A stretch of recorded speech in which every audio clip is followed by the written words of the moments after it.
Coming from the Caveman Studios in Buffalo, New York. Welcome to Caveman Corner with your host, Jeff. Captain Caveman! Thanks. Click subscribe and the bell. Do it now! All right, I'm here with Ryan Undercoffer. We have some slight technical difficulties. He's coming to us on our phone, so you can hear a little bit of my reverb when I talk. But other than that, we're here. We're live. We're going to talk about a fundraiser we're doing for the Matt Urban Center. We are going to be doing that very soon. I have the flyer right here on November 25th. We are going to be doing it from 10 to 1 o'clock. Ryan is going to roll for 3 hours, and we are going to try and smash him. I think. I don't think we have the time on this flyer here, but I don't see it. Oh my gosh! Oh wow! Well, we'll fix that. Yeah, 10 to 1. The roll-a-thon is going to be 10 to 1, so we'll make sure that we fix it. Can you tell us a little bit about the Matt Urban Center? Yeah, absolutely. I was just talking to somebody that I work with about how like when you have you work for an organization or you have a business, whatever, you want an elevator pitch, and the elevator pitch, it's like something you can say on an elevator ride and somebody will understand the gist of what you do. It's hard to have an elevator pitch for what we do because we do a lot of different things. Mainly, so we started as a community center in the in the early 1900s in our building. Polish immigrants coming to the east side of Buffalo. By the 1970s, it was like a community center, recreational activities for kids, stuff like that. Over the last 20 years, we've just started doing a bunch of stuff. So housing is a huge part of what we do. We own 5 different apartment buildings, all for low income people, most of them for people with special needs. So coming from homelessness, mental illness, substance use disorders. And then we have a senior housing apartment building. In addition to that, we have case management, which is coordinating the services that people need, given whatever their kind of situation in life is. We have several different programs for that. All of our, I should say, probably the majority of our employees are case managers. Then we also have youth programming. So we offered, we had our summer program over the summer all day long for kids at 2 different sites on the east side of Buffalo. We have case management within our youth program for kids who are involved with the justice system and trying to get on the right track. We do a lot. So that's a long elevator ride for me to get that out, but that's what I got. That's awesome. We sat down and we talked about this in the gym for probably 2.5, 3 hours the other day. And I had so many questions for you, and we talked about the plight of the homeless. And I was really inspired to make this happen, and I want to get the word out there. If you listen to any major podcast, you hear a lot about the homeless problem and how to deal with it. What are some of the problems that you guys run into? What can we do to help? There's so much going into. Yeah, thank you. I'm sorry if I was at the beginning of that you cut out a little bit, so I think I know what you were asking though. But as far as the problems that we see, there are many, right? But you can kind of sum them up with this cycle that happens, this cycle of displacement that happens. So if a person, this in particular affects people with mental illness. It also affects people with substance use disorders, but they go hand in hand so very often, right? If you have no support network and you're self-medicating for a really serious mental illness, that very quickly spirals into a substance use disorder. So for people in that situation, they might end up on the street, right? Unhoused, living on the street. Maybe they get into a shelter. If they're lucky, they're they find some kind of case manager that's able to get them into some kind of permanent supportive housing.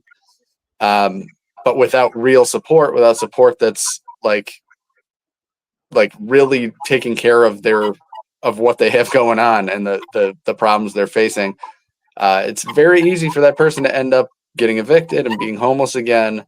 And all along, I mean, every step of the way, there's all kinds of opportunities to be arrested, to go to jail, and now you're adding complication to it. If you do have a substance use disorder, if you're using, certainly IV drugs, like, you're going to be exposed to fentanyl at some point. Like you might, if you survive, if you get through all of these kind of barriers, you still might end up not in a situation where you have the support that you need to get better.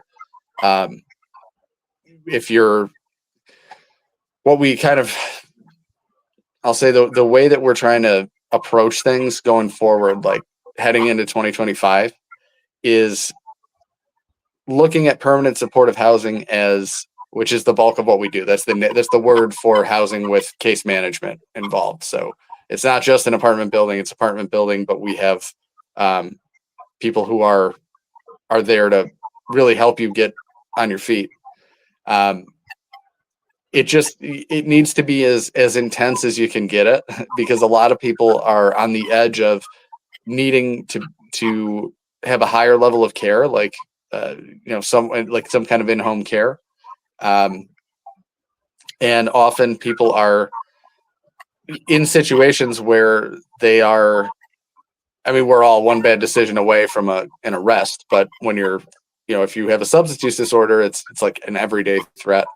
So just trying to bring together more supportive services, more people involved, and especially clinical people, to be a part of these programs and bridge that gap that's there right now. Like if somebody needs a higher level of care, it's really hard to get somebody with a mental illness into like a place where they'll really have all the supports that they need. So instead of just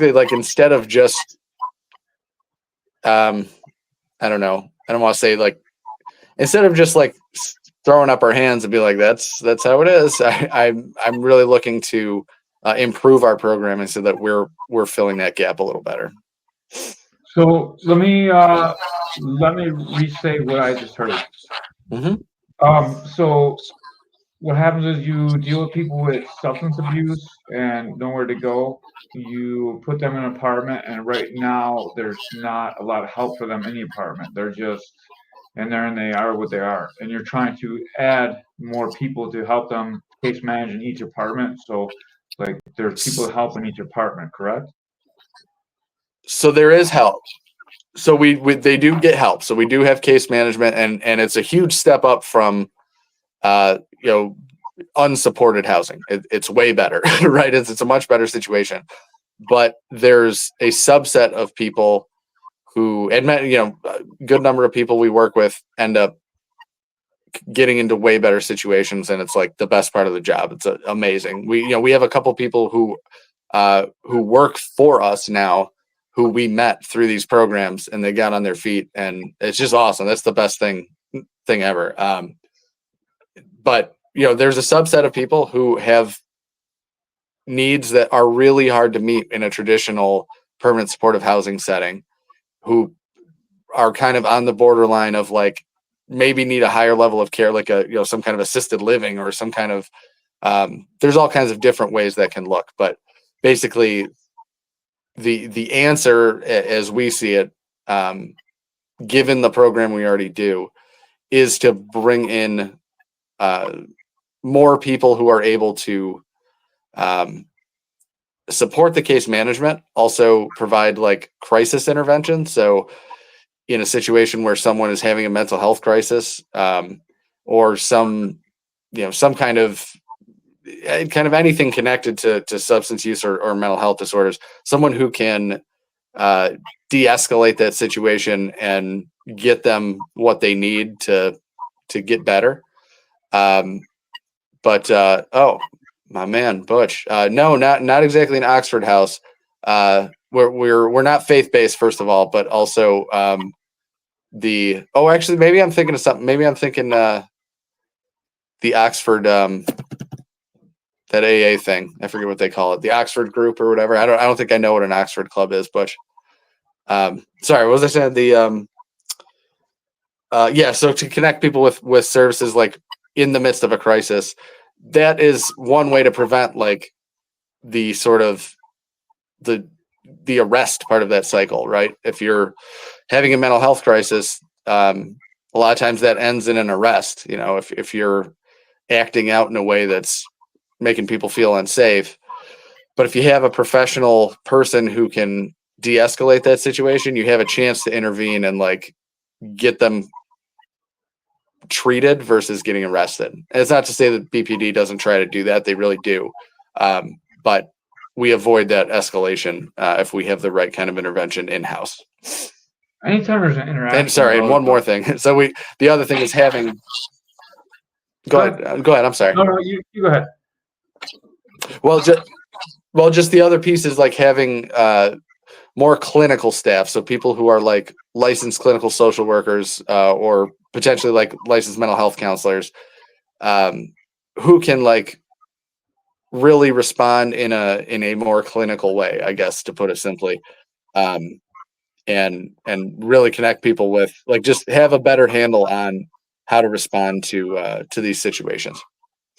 Yeah, I was going to say, anytime there's an interaction with the police, you're always one bad day away from something catastrophic happening, especially with people with mental illness. Exactly. Yeah, it's just more of a risk. Even the police doing everything they can, to prevent that. It's just how it works. So when you're dealing with this, do you have any other resources besides for just you guys putting these people in the apartment? Do you have any other sources of being able to help these people? Are you just one small step in the chain? What is the deal with what you guys do? Yeah, no, we have a lot of different services in house, but we also work with other agencies to provide other services. So we have a food pantry, we have a clothing closet, we operated a diner for years, but then opened a building at 243 Sears where we now have a permanent supportive housing complex and our food pantry and clothing closet. And then we have a Feed 716 that's a separate organization that provides meals at a urban diner in that building. So we're able, and obviously we work very closely with them. They're right in our building. But we're also like case management at the end of the day is like, in addition to the day-to-day support that you give the individual when you're a case manager, it's connecting them with other services. So that's like our bread and butter is like finding who is able to help with these problems and getting them the help that they need. That's a pretty amazing thing. How much of your day do you spend fundraising to make money? How much of this is government assisted? How much is donation? Like, how are you guys funded?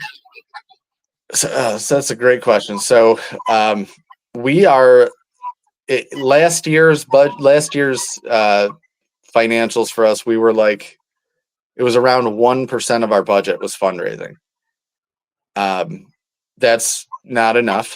It needs to be more. We have the bulk of our funding comes from government contracts and grants from mostly government entities, but also foundations.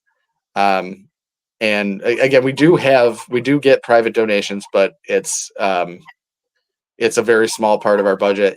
And one thing that in the nonprofit world, like that is not uncommon, like what I'm describing. But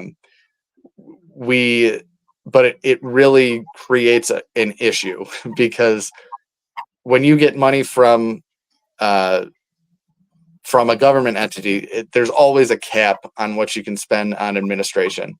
And one of the things that falls into administration is fundraising. So if most of your money is coming from government contracts and grants, you're not allowed to spend very much of it on fundraising, which then makes you more dependent on those grants and contracts with government entities, and less independent, less able to like money that if someone writes us a check, just a private person, we can do what we need to do with that money. Like it can go toward whatever we need as an agency. Whereas if we're getting a contract for a particular program from the state of New York or from the federal government, there's a bunch of rules about like how every dollar gets spent, and they're not terrible. I mean, it allows us to offer really good programs, but fundraising gives you flexibility to like guide the organization the way that needs to be led. And yeah, we need to do more of it. So thank you for that. Nobody ever cares about that answer. So I appreciate you giving me a chance to rant about it for a minute. But I think that everyone in real life has been in a situation where you work for something and you have so many costs and expenses, but you don't have a way to deal with it. So if you're not putting your own money in, or you're not finding a way to get something for whatever you do, it just doesn't happen. And obviously, I'm sure there's a lot of people that fall through the cracks that you guys want to help as an organization that you're not allowed to because of some certain rule. And if you have extra money, you can just do it. Could you give an example of that, maybe? Yeah, I mean, there's almost like too many potential examples for me to pick one. Well, what happens is like you'll have some program will have like an income guideline. So you can only serve people under a certain income or with a certain level of assets, or another guy like a mental like. Yeah, well, you know what? I'll tell you that one is when you're required to have clients who are homeless. There are different, depending on the level of government that you're dealing with. The definition of homeless could be different. So if someone is like couch surfing, like they're just like friend house to friend's house, by one definition they might be homeless because they don't have a permanent residence. By another definition, they might not be, and so they wouldn't be eligible for that program. But they might be eligible for a different one that we have because we're dealing with different entities. So that's one that does come up a fair amount. And then with income guidelines, it's like someone might be clearly in a bad situation, homeless, and maybe unable to get housing for any number of reasons, but or need support of some kind, that we then, they make a little bit more than they're supposed to. So we have to either go ask the entity that's funding us for an exception, which can take time, and that's time that a person's on the street, or we can't do it. So that it does come up, definitely comes up. That's terrible. So anyone who wants to come to our fundraiser, I'm going to put the link in the chat right now, so it'll show up in the chat on wherever you're watching it. You can just click on that. You can come to the fundraiser. You can come to the door. Are you really ready to roll for 3 hours? Mentally, yes. I am. I am as committed to this as anything. I mean, I'm like, it's literally the least I could do compared to what the people I work with do, and what the people we help are going through all the time. Like I'm ready to do it mentally. Now, my main concern is, am I going to pace myself? Because I like yesterday, there's a bunch of us training last night, and we rolled for like, I don't know, hour and a half, maybe between an hour and a half and 2 hours.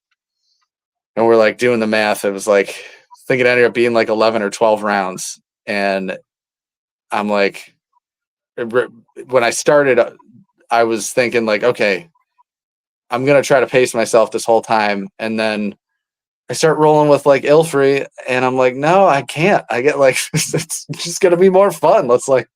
I got to just, let's go.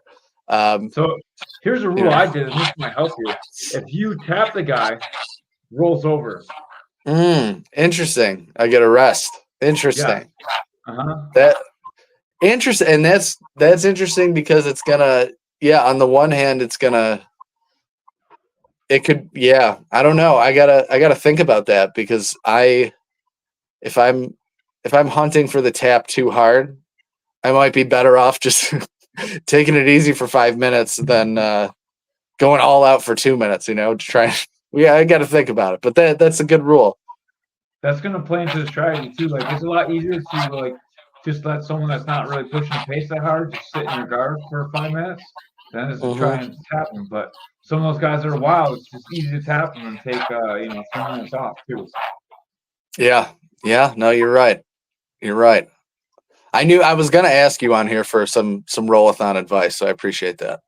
Yeah, that was my number one advice, and number two was tired's just in your mind. Yeah, exactly.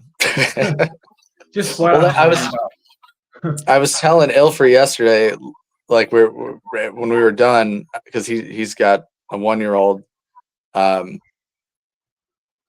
I have my youngest son is like a few days apart from his daughter, and I was like, I realized this was probably his first daylight savings time with a baby who's on a schedule. And because babies they don't change, the clock doesn't change for them. Like my kid gets up at 5 every morning, he's getting up at 4 now, so like it's tired doesn't always feel like it's in the mind, but yeah, hopefully that day it'll be something I can suppress at least for 3 hours. Not sleepy tired. Sleepy tired's a real thing that your body needs to recover, but out of shape tired is just in the mind. There we go. I'll take it. I will donate to. I'll donate. Oh man, I don't know how much I can donate. I'll donate. Geez, what's fair? I'll donate $5 a tap from the gym. For really? Yeah. As long as you do one tap rule. People I tap. Yeah. Oh wow. Okay. Okay. All right. Let's go. Yeah. One per round though, because like if you get someone that's cheap, I can't be paying you like thousands of dollars. No, that makes sense though. That's a good rule. One per round. That works. Yeah, whether we're stopping at one tap or not, it's one bounty per one bounty per round. I'm not giving up the bounty on myself. No, I know you aren't. Oh man, yeah, it's what's that? If you get the bounty on me, you definitely got it. I'm not giving it up. I believe it. No, that I believe. Yeah, I'll have to. I have someone who works for us. Her son does judo, and he's gonna come. He was like the first person to sign up. I'm like, I should probably.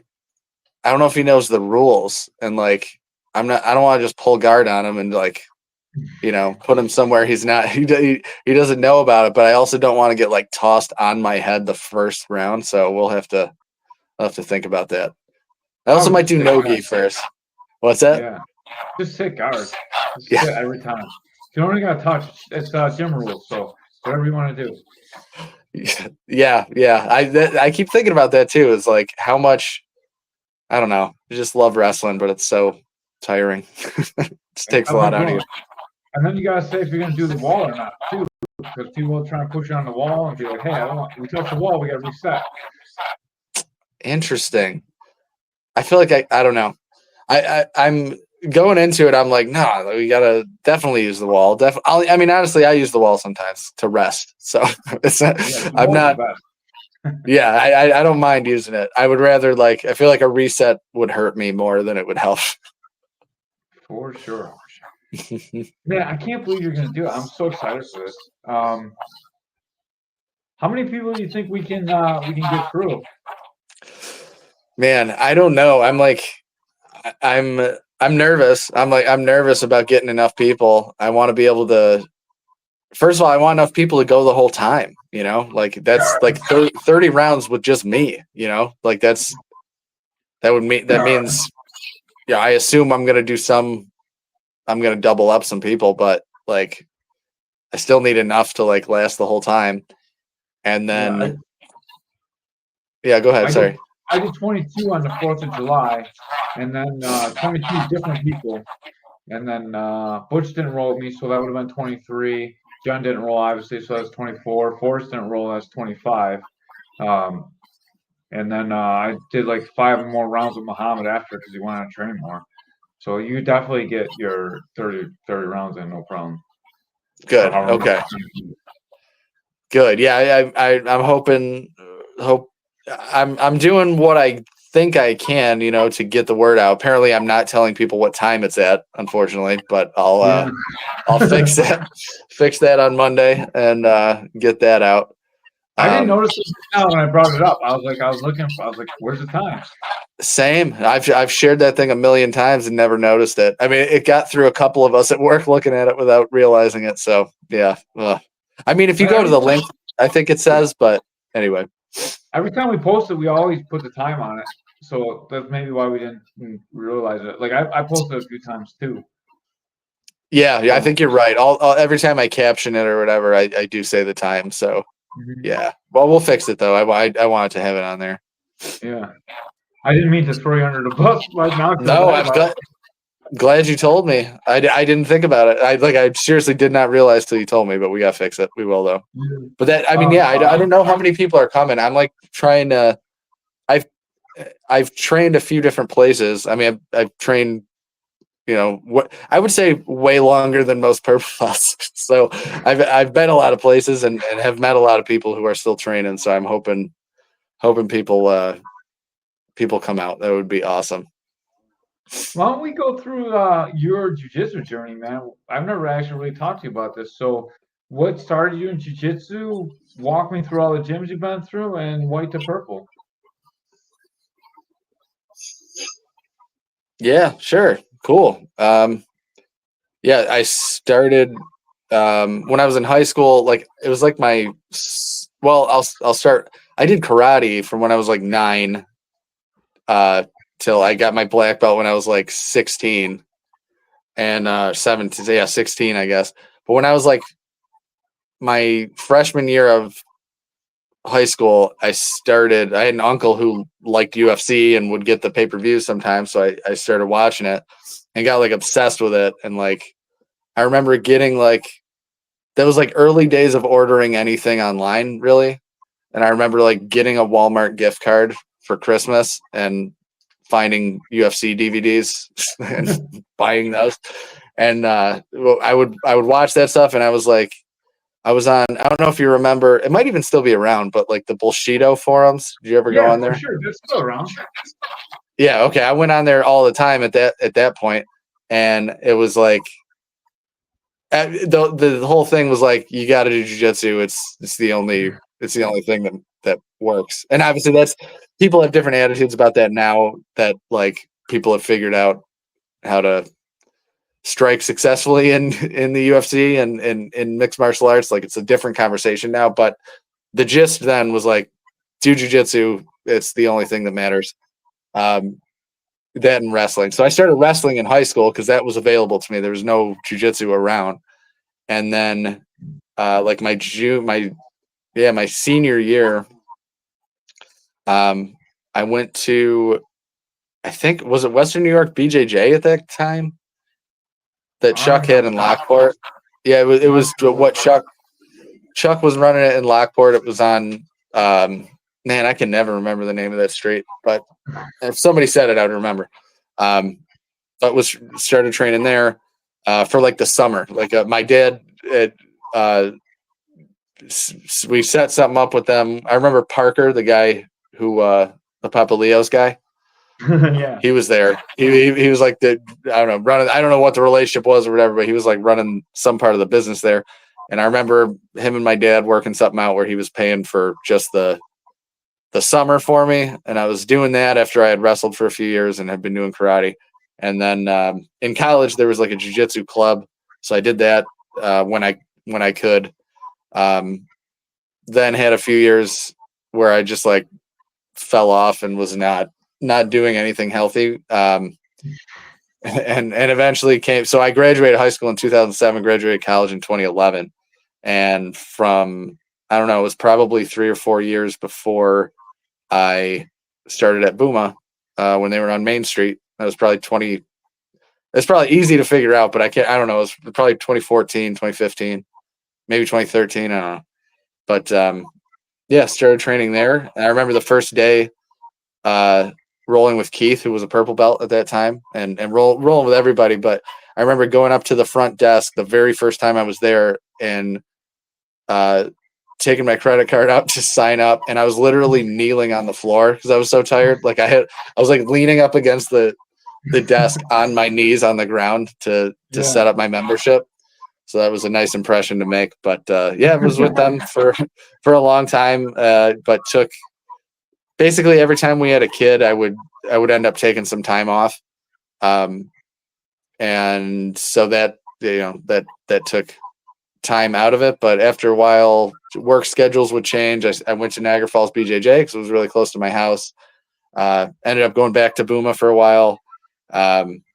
Then like another work schedule change prompted me to look at Integrity because it's closer as well. Amanda and Josh were there, and Alex was there at the time, and now he's back. That's right. So I went and checked it out. Brought Joanna a few times, my daughter, to try it out, and you were awesome with her. So yeah, when it ended up working out, and I've been there for, I don't know, 3 years, 2 years. It got to be 3 years at least, right? Yeah, 3 years now. Yeah, definitely something like that. Yeah. Jared's been there like a long time too. Holy cow, you guys have been forever. I was scared to like reach out to you because you were still a Booma student, but it was one of the best things that ever happened to me to come to the gym. Oh man, thanks. I appreciate that. I remember all that too. Like it was every time I went anywhere, like every time I switched a gym at all, like I always have talked to whoever was running the one I was in first to be like, here's why I'm doing this. Here's what I'm thinking about. Does this make sense? And like with Josh Ketchery at Booma, both times that happened, he was like, oh yeah, I have a friend who's over here. Go do that. And then, and like with both Niagara Falls BJJ and with Integrity, when I said I was thinking about going to Integrity, they were like, yeah, he's like one of our close friends. Like, yeah, that would be awesome. So it's always worked out. Always worked out. And thank you, Jared. I saw that chat. That was very, very kind of you. Yeah, he wrist locks all the new people. So if you come to the roll-a-thon, look out for Jared's wrist locks. And I don't know what else he's gonna do. Probably a roll-a-thon's the perfect place to wrist lock people. like no, you're getting a lot of people who are, especially like this. I feel like we could have a fair number of people that are kind of new. I'm guessing, just like people who are interested in it. They're not going to know what a wrist lock is. That's the best people to wrist lock. It's more fun to wrist lock Hayden. I don't know, man. Hayden is so tough. Jared said electric. I know. I never mess with his wrists. Yeah, that'd be great too. Those are much more dramatic. He's right. The list. He's got the list going. So he did so. Go ahead. I can't remember. No. Me and Jared were. I can't remember. It was close at one point. Within the last couple of weeks, I feel like he was getting there, but not yet. I'm not on the list yet. He got me in an ankle lock. I didn't think he'd move that fast. He dropped on my heel. Got me good, man. I was like, man, that's fast. You were so fast for a big guy. I'm never letting him touch my legs again now. Yeah, no, he's ankle locked me before too. Yeah, but the electric chair, no, not yet. No, I don't let him in my legs. No way. I'm not getting the banana splits. So what's the I interrupted you though, I'm sorry. Yeah, what's a successful outcome for you for this fundraiser? How much are you looking to make? What can we do to help? Can we run some other like fundraisers along with it? I mean, great question. Because it's the first time we've done it, I don't have like a huge. I kind of don't know what to expect. We're doing a lot of like trying to get some like press coverage of it. Excuse me. At the end of the day, like in addition to the kind of personal part of it, where like I'm sorry, I'm like gonna have a coughing fit here. That's okay. That's what happens when you roll me. I choke Sorry. you out and knock your store. I got it. That's right. My trachea is can't handle talking this long anymore. In addition to like the personal part of it, of like just being able to put in like a physical effort in support of the Mad Urban Center. Part of it is just like I hope that it's interesting to people that like the executive director is doing this and that it gets some attention. That's really that's my hope. So if that gets the word out, even if it's just getting the word out about us, so people know, hear our name again, and start maybe just gets people thinking about it. That is a good outcome. But as far as amount of money, I mean, we are right now doing our end of year fundraiser. The total we would love to hit is like $70,000 by the end of the year. And there's different parts to it that all make up a piece of it. I mean, if I don't know. I guess I don't know what's reasonable. I don't know what to expect exactly, but yeah, as far as something alongside it, we've talked about it a little bit, like a basket raffle or like a some kind of like raffle situation or something like that would be 50-50? a possibility. 50-50 would be, that's a great point. Yeah, we could do 50-50. We do 50-50 for Warriors Next Adventure, and we'll raise money for them. We also sold cookies, so maybe some kind of bake sale thing or something. Awesome. I don't know. There's like some other stuff we could do with it too. 50-50 is not a bad idea. Just get some tickets. Shouldn't be that hard to do. Yeah. No, I think we have tickets we could use too. That would be great. Yeah, great point. Yeah, bake sale kind of stuff. Anything we basically, I know like size like the space constraint is an issue because we kind of, it's the mat space and then probably a table out in the hallway, I guess. Whatever we can. Yeah, we can get a couple tables up in the hallway too. Like we can use that whole hallway. It's it's Saturday. There's not a lot of people in there. We go out in front too. We can definitely do stuff. We raised quite a bit of money for Feedmore too. Dr. Troll jumped in and did something. He did a yoga thing and we did rolling. For Warriors Next Adventure, I think we raised $2,400. We did. That was not too bad for such a small space. Yeah. So hopefully we can get close to that. That would be great. Yeah, I would love to. That would be an awesome. That would be awesome to come away with that and just get. Like I said, it's the money is super important, right? We definitely it's you need that, but even just getting the word out about us and getting people talking about it, and kind of like I feel like for an agency that's been around so long, it's just not, and that does so much.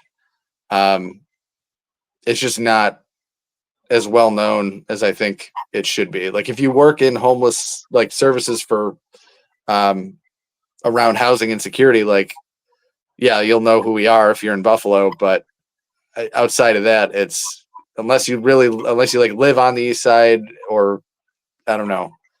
Or if honestly, you know what happens? A lot of people who grew up like in that neighborhood when it was just a community center will tell me they remember going there and like playing pool after school or whatever, but they don't realize that we're like a multi-million-dollar real estate developer and like providing thousands of people with case management every year. So just getting people to understand what we do is a big thing that I hope comes out of this too. You're also a 501c, right? So anything that you donate will be tax deductible. So anyone, if you just want to donate and you don't want to roll, feel free to come donate as well. Hopefully, if you run a small business, you want to donate, you need a little tax break close to the end of the year, good time to do it.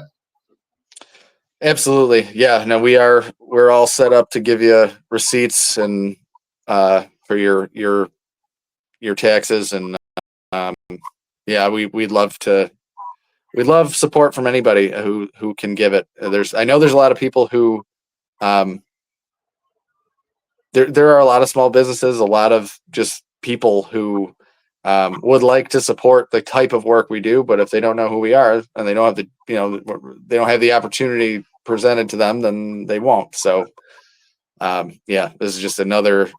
It was funny because somebody asked me, well, what are we doing to get the word out about this? And I'm like, the people who are going to be interested in it, as far as like the jiu-jitsu world, I feel in Western New York, like I think people will know about it. I think we'll get the word out pretty well. I think a lot of people know now. But if you're not in that world, it might not, you might not know what's happening, but that's okay. We just need just even getting the word out in this little subculture we've got going is a helpful thing for sure. I train with you all the time. Like, you go to my gym. I've never heard of that Urban Center before. So I actually thought you worked with troubled kids when you started. So well, we do. That's not inaccurate. It's just yeah, because we had a conversation at one point. I'm guessing this is why that you thought that, because we were running an after school program, and we would use we always were looking for different activities to bring in, and I knew I had heard that the McBrides had done something sort of working with kids in that area of the city. So I asked you about it, and we ended up it ended up that the school district kind of changed how they do that. So that's not something we're doing right now. Hopefully it will be in the future. But yeah, that is one. We do a lot with kids. We have our youth programming has been like the most consistent thing since the 70s that we've done. And yeah, we'll always have some kind of programming there. I mean, our case management right now with kids who are they've been arrested. They're generally on probation, and we're trying to help them get it together, get back on the right track. That's a big part of what we do now too in our youth programming. Well, in martial arts place, maybe we can make something happen too. Donate some time for you guys. That'd be cool too. Yeah, we've got yeah, there's a lot of possibilities, I think. And I mean, martial arts are just it's just such a great, I mean, I'm preaching to the choir here, probably everybody listening too, but just such a good thing for a kid to have. And I know, so I used to coach, my wife worked at a transitional housing facility. So that's people who are coming from homelessness, but the expectation is you get on your feet and then you move on to a permanent housing. And there were a ton of kids there. So I started teaching them jujitsu when I was an early blue belt. I started teaching jujitsu there, and the kids now this feels like 100 years ago. The kids are all in college now, and they're I hear what Lauren saw. I can't remember. She saw one of them recently, and they were asking about jujitsu. Is he going to start doing that again here? Is he going it stuck with them. It was something that meant something to them. So yeah, I mean, it's a powerful thing to bring to kids.